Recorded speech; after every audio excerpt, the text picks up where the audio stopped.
Okay, welcome back to another playthrough here. This time we're doing 7 Days Battle by Worthington Games. A little different series, dealing with the 7 Days Battle of 1862, spring into summer of 1862. And we're actually playing Beaver Creek Yam, or Mechanicsville, and Gaines Mills, but the long scenario with this, which will take us through both days of June 26th through June 27th of 1862. And these battles were in regards to Lee's counterattacks, trying to push McClellan's forces back from Richmond in the May-June timeframe of 1862.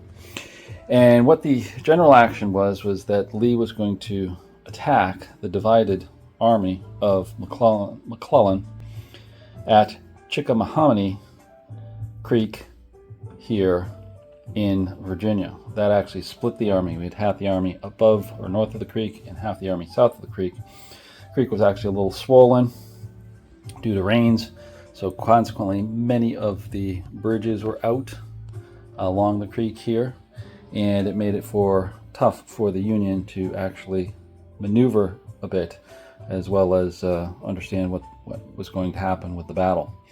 Now with this, I've already played out the Beaver Creek scenario. We're actually up to the nighttime segment of June 26th.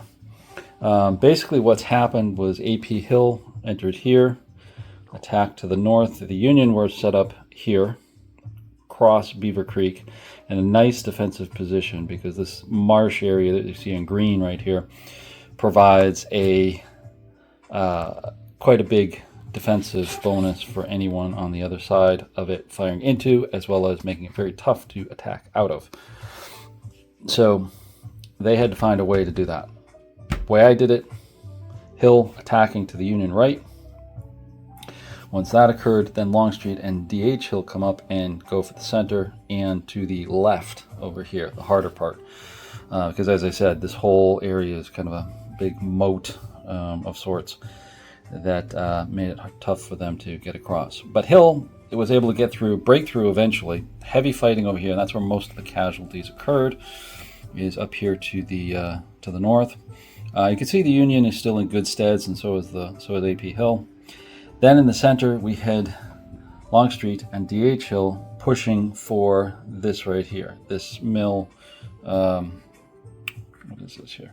Ellerson's Mill, right there. Because that is actually worth victory points for the Confederates. And if they take it by the end of the day, which they've done, they get an extra 10 victory points for the game.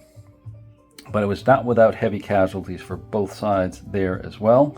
You can see they're barely holding on, but it is now into the night turn, which is going to make it more difficult for the Union to attack, as well as the Confederates have essentially flanked them, because you can see the Union right flank over there is pretty much in the air, and they can move around there. Plus, we will have Jackson coming on the next day here and up here. Whoops, let me get my finger out of the way.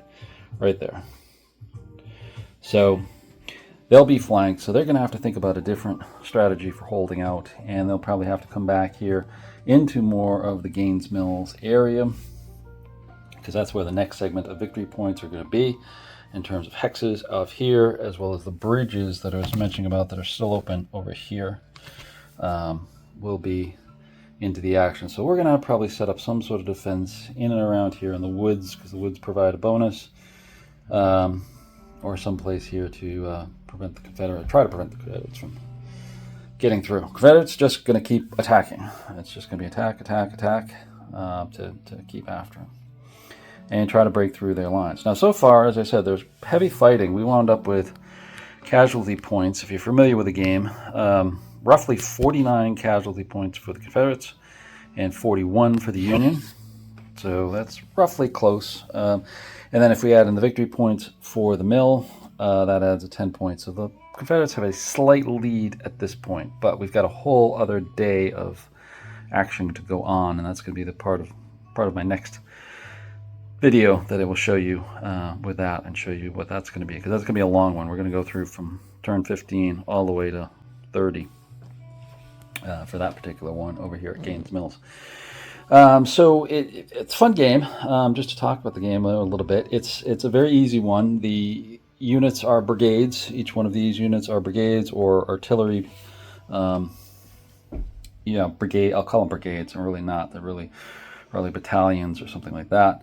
And then the maneuvering unit is the corps or division. So you have things like Sykes over here, all in green. That's his corps / division.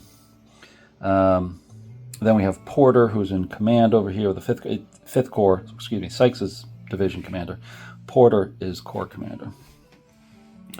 And then you have others over here. You have Morrell and McCall, or the other ones that are under Porter's command. And then for the Confederates, you can see theirs too. You've got Longstreet, which is the orange, D.H. Hill, which is this brownish gray, and then you've got A.P. Hill, which is that greenish color up there as well. And they're all divisions under Lee. At this point, there was no formal corps for the Confederates. They were all still divisions under him there as well. So those are the types of units. Then you've got your strength points. You can see those big either black numbers or gold numbers on here. Those are your strength points.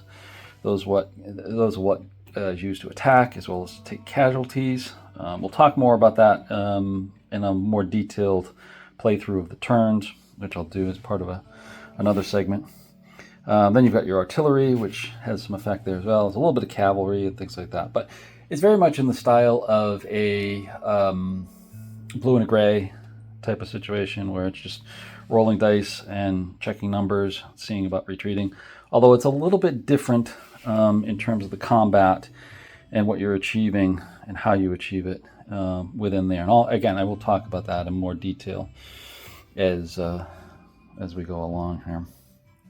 So this is Worthington Games, 7 days battle.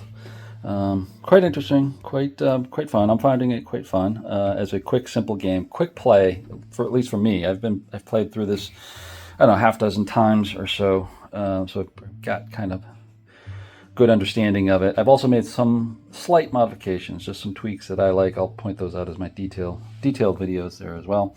But it plays through pretty quick. One turn can be 5 minutes up to 20 minutes. I don't think I've had anything longer than 20 minutes, probably on average 10 to 15 minutes per turn with this. So it plays really quickly. So I should be able to get through all of these turns or through the course of the weekend, this rainy weekend that I have, and post the videos up and show you what this is. And I'm really looking forward to this because I really haven't dived into a Peninsula Campaign at a tactical level.